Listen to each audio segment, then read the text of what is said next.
Bonjour à toutes et à tous, soyez les bienvenus dans ce cadre spécial pour ce débrief, le 25e de la saison consacré à la 25e journée de National 3 sur Foot Normand, le débrief 100% National 3 qui a posé ses valises et ses caméras ce soir au stade Pierre-Comte de Vire pour vous montrer de l'intérieur non seulement l'ambiance, un soir de match ici à la Virois, mais aussi la visite de la Première ministre Elisabeth Borne qui a ce soir attiré beaucoup de regards. J'avais simplement dit aux garçons que c'est important de réussir sa sortie. Comme les artistes sur scène, il y a deux choses à ne pas rater dans une saison, c'est l'entrée en matière et la sortie. Donc c'est important devant le public de terminer sur une victoire.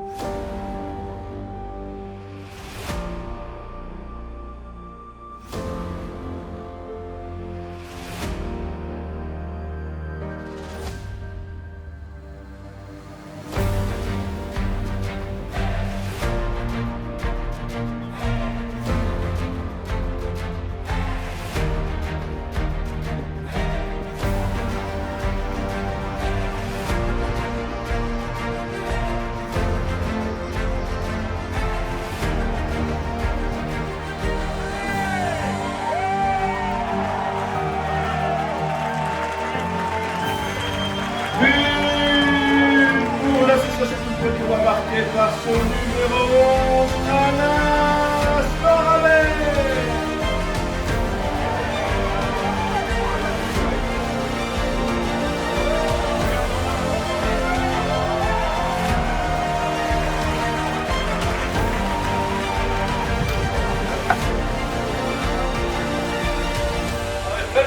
Oui, dans ces cas-là, faut s'en aller.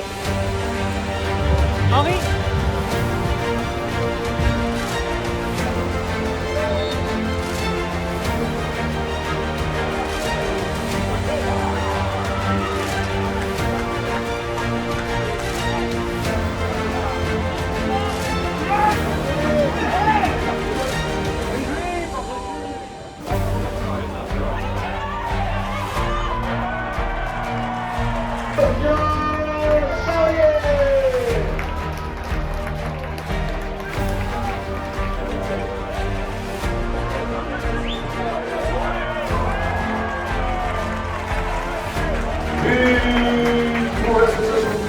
Marqué par son numéro 6, Dorian Charrier.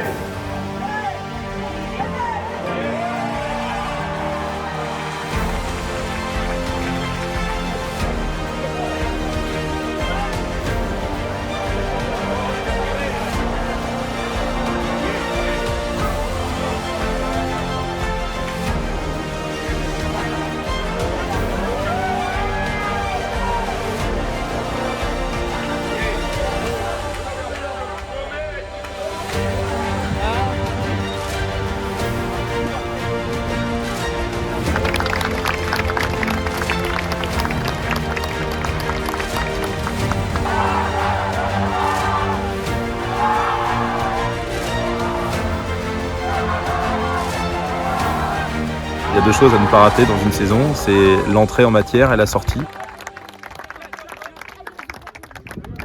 Beaucoup d'émotions à l'intérieur de ce match, puisque d'abord le fait de prendre 2 buts rapidement, ça nous enlève quand même beaucoup d'espoir par rapport au fait de faire un résultat ici et par rapport à ce fameux maintien, parce qu'on ne jure de rien.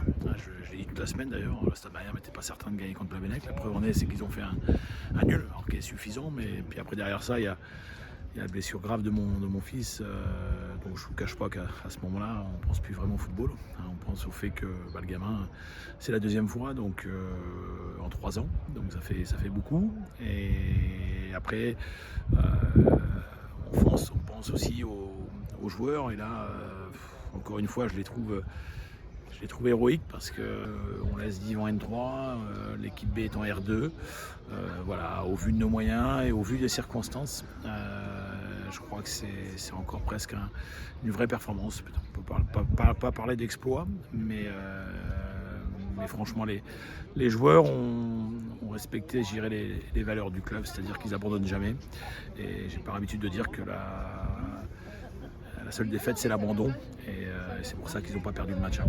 C'est l'épilogue d'une saison, il y a toujours un peu d'émotion parce que, comme je leur ai dit aussi en amont, une fin de saison, ça signifie que certains seront là l'année prochaine, mais aussi que certains ne seront plus là. Mais c'est le sens du sport, c'est le sens du foot. Donc voilà, on a vécu des bons moments cette année. On en a vécu aussi des moins faciles, notamment en début de saison, avec des résultats qui n'étaient pas forcément à la hauteur de ce qu'on espérait, avec des faits de jeu contraires comme j'ai rarement eu sur une même saison, avec énormément de blessés, en partie liés peut-être à la situation post-Covid. Donc il y a eu ces moments difficiles aussi qu'on n'oublie pas. Mais voilà, les garçons ont su réagir et nous offrir une deuxième saison extrêmement encourageante avec 2 séries d'invincibilité particulièrement longues. Et puis on a retrouvé cette victoire à Pierreconte qui nous faisait du bien et ces moments de partage avec le public. Donc voilà, c'est aussi ces moments-là qu'on retiendra. Édition spéciale donc du débrief, le 25e de la saison, consacré donc à la lutte pour le maintien, la lutte à distance, non seulement entre les équipes concernées dans ce championnat national 3, mais aussi avec le national 2. On regarde tout de suite les résumés de 2 matchs très importants, l'AS Cherbourg qui recevait Évreux, ça c'est de la N3, et surtout le match entre le Stade Malherbe de Caen, la réserve du Stade Malherbe, face à Plabennec. Un seul mot d'ordre pour Cherbourg samedi soir, gagner à la maison contre le champion Évreux pour s'éviter une éventuelle mauvaise surprise. Il aura suffi d'une seule réalisation signée Jean-Paul Koumbi à la 23e minute pour faire craquer le futur pensionnaire de National 2. Lancé dans la profondeur, le milieu de 26 ans trompe Alexandre Lefebvre et offre la victoire aux Manchois. Ces derniers ignorent cependant que leur salut serait venu qu'importe leur résultat samedi soir. Car pour être certain de rester en National 3, les Cherbourgeois, mais aussi le SU d'Yves Cabourg et la GECAN n'avaient à l'arrivée besoin que d'une chose, voir la réserve du Stade Malherbe ne pas perdre son dernier match de National 2 contre Plabennec et donc se maintenir. Les choses commencent mal, pourtant aux abords du stade Michel Dornano, car dès la 7e minute, Jérémy Pinvidic crée la stupeur dans 4 stades de Normandie à la fois, en ouvrant le score suite à ce coup franc. La réaction cannaise survient 18 minutes plus tard. Sur corner, c'est Pierrick Mouniama de retour de suspension qui remet Malherbe à flot. À 5 minutes de la pause, l'inévitable Norman Bassett est servi dans la profondeur et gagne son duel face au portier adverse pour le but du 2-1. On se dit alors que c'en est terminé. Et pourtant, Plabennec profite d'un coup de pied arrêté à l'heure de jeu pour raviver le suspense. Malgré de nombreuses situations, les Bretons ne parviennent jamais à reprendre l'avantage et d'extrême justesse, la baie de Malherbe se maintient, confirmant officiellement que le nombre de descentes de National 3 reste fixé à 2 cette saison, alors qu'Évreux sera en National 2 la saison prochaine et que Romilly et Bayeux retournent en Régional 1. Toutes les autres formations de N3 sont assurées d'y figurer encore en 2022-2023. On remonte à présent dans le haut du tableau avec des matchs concernant le top 4, notamment le duel entre l'US Alençon et le CMS Ouessel, mais aussi le déplacement périlleux du FC Dieppe du côté de la réserve du Havre à l'occasion de la dernière du coach Mickaël Le Baïf. Une dernière d'abord célébrée comme il se doit par une belle et d'honneur mêlant Havrais et Diepois. Une dernière ensuite honorée sur le terrain par la jeunesse havraise. 13e minute, Frédéric Burel, le portier diepois, est mal inspiré sur sa sortie. Le jeune Antoine Joujou est ensuite le plus prompt pour éliminer son vis-à-vis et marquer dans une cage quasi déserte le but du 1-0. C'est assez rare dans le football, mais les Harans obtiennent quelques minutes plus tard un coup franc dans la surface du Hack. Sileyman Séné en profite pour inscrire en force son 9e but de la saison et surtout égaliser pour les Diepois. Alors qu'on se dirige vers un score de parité à la pause, Antoine Joujou fait de nouveau des misères à l'arrière-garde des visiteurs. Après une série de passes dans la surface diepoise, l'ancien de Bretigny expédie une mine sous la barre de Burel. Au retour des vestiaires, les Hackmen coupent court à tout suspense en scorant une 3e et dernière fois. Parti dans un numéro de soliste, Fared Guedjemi s'entérine la dernière victoire de Mickaël Le Baïf en tant que coach du Havre. Après 21 ans au club, l'entraîneur peut partir la tête haute. Il y a eu cette odeur et qu'on me l'a dit, voilà, c'est un moment un peu émouvant de quitter la cavée et puis de stopper l'aventure au club. Mais on reviendra. De son côté, l'Alençonnais Hakim El Hamdaoui a retrouvé le chemin défilé samedi soir sur penalty et validé par la même occasion la victoire 2-0 des siens contre Ouessel. Ouais, belle victoire, franchement, on était venu chercher les 3 points. On voulait absolument gagner devant notre public pour la dernière. Et puis ouais, bon match, franchement, on a su marquer. Et puis pour moi, un but, donc ça fait toujours plaisir, ça faisait longtemps. J'attendais ça, donc il a tardé, mais voilà, il est venu. Merci à Caliste d'ailleurs pour le penalty. Mais non, ça fait toujours plaisir de marquer et puis gagner à domicile. Double buteur ce soir, Anas Lanravet m'a rejoint. Juste avant de débriefer avec Anas, je vous propose tout de suite de regarder les images du match entre QRM et le FC Saint-Lemanche, ainsi que le duel entre l'avant-garde caennaise et la réserve de l'US Avranches. En écho aux scènes vécues à la Cave Verte du Havre, au stade de Venoy, l'avant-match entre l'AG Caen et la réserve de l'US Avranches a été l'occasion de rendre hommage à l'entraîneur Julien Lepen en partance après 16 ans de bons et loyaux services. Pour sa dernière, ses joueurs lui ont offert un succès maîtrisé que l'on vous propose de découvrir avec les commentaires de Thomas Bèze et de Karim Ahmed Yahya. C'est une nouvelle fois bien tiré pour la tête de Léo Hamel. Et la reprise de Romain Gosselet, l'ouverture du score de Romain Gosselet. Quel but! Quel sang-froid, quelle célébration! L'ouverture du score pour l'AG Caen. Voilà. Et la récupération, ça a payé avec Kevin Goba. Il peut y aller tout seul, il s'emmène là. Ballon et le but de Kevin Goba, il peut y aller tout seul, il y va tout seul. Et ça fait 2-0. Une belle victoire de but à 0 des hommes de Julien Lepen pour la dernière du coach de l'AG Caen à Benoît.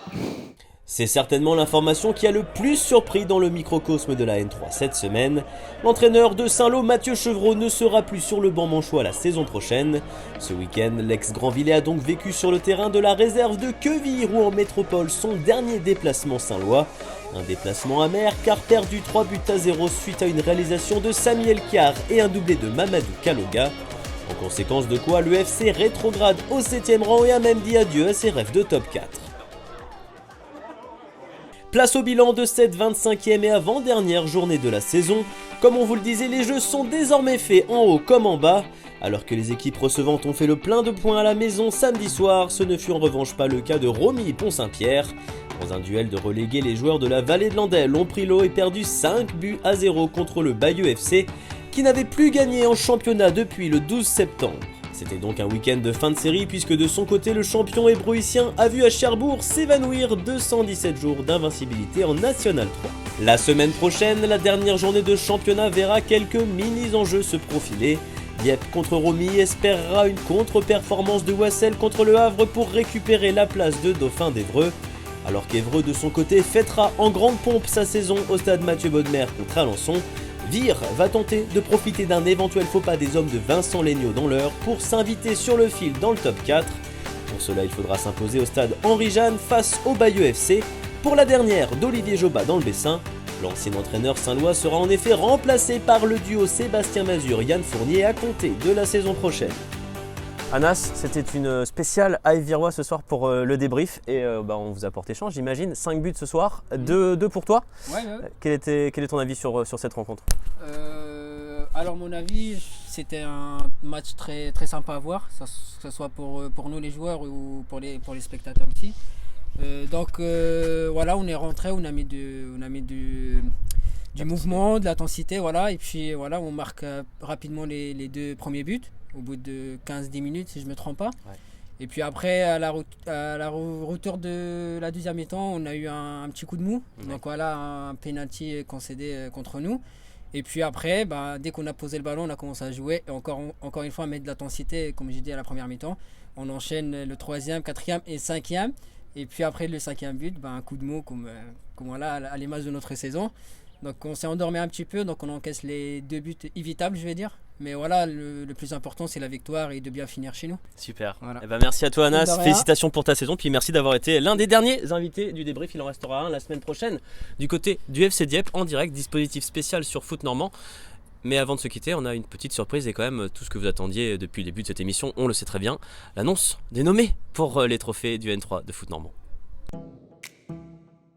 C'est un concept inédit que nous lançons cette fin de saison sur Foot Normand. Pendant 10 jours, les 14 coachs et capitaines des équipes de National 3 ont soumis des listes de 23 joueurs à partir desquels nous avons fait ressortir des finalistes dans 4 catégories reines. Et les nommés sont, pour le trophée du meilleur espoir du National 3 Normand de la saison 2021-2022, Evan Olivier du FC Saint-Lemanche, Emmanuel Latron du FC Dieppe, Samy Elkiar de la réserve de Quevilly-Rouen Métropole et Malcolm Perriand de l'avant-garde caennaise. Pour le trophée du meilleur gardien du National 3 Normand de la saison 2021-2022, Issa Koulibaly du CMS Wassel, Alexandre Lefebvre de l'Évreux FC 27, Jérémy Bazir du Bayeux FC et Xavier Gallien du FC Saint-Lemanche. Pour le trophée du meilleur entraîneur du National 3 normand de la saison 2021-2022, Philippe Clément du SU d'Yves Cabourg, Michael Lebaïf de la réserve du Havre AC, Romaric Bultel de l'Évreux FC 27 et Mathieu Chevreau du FC Saint-Lô-Manche. Enfin, pour le trophée du meilleur joueur du National 3 normand de la saison 2021-2022, Hakim El Hamdaoui de l'US Alençonnaise, Thomas Valentin de l'Évreux FC 27, Dorian Charlier de l'AF Virois et Ikawar Mendes de l'Évreux FC 27. À partir de ce mercredi 1er juin et durant une semaine entière, tous les internautes auront la possibilité de voter dans chaque catégorie sur le site internet Foot Normand. Leurs votes seront associés à ceux des entraîneurs et capitaines des équipes de National 3 ainsi qu'au choix de journalistes issus de diverses rédactions de la région. Les gagnants dans chaque catégorie ainsi que l'équipe type de la saison et l'équipe bis seront révélés lors d'une émission spéciale le vendredi 10 juin, à l'occasion de laquelle un top but de la saison vous sera également proposé. Une chose à dire pour conclure, dès ce mercredi, à vos votes.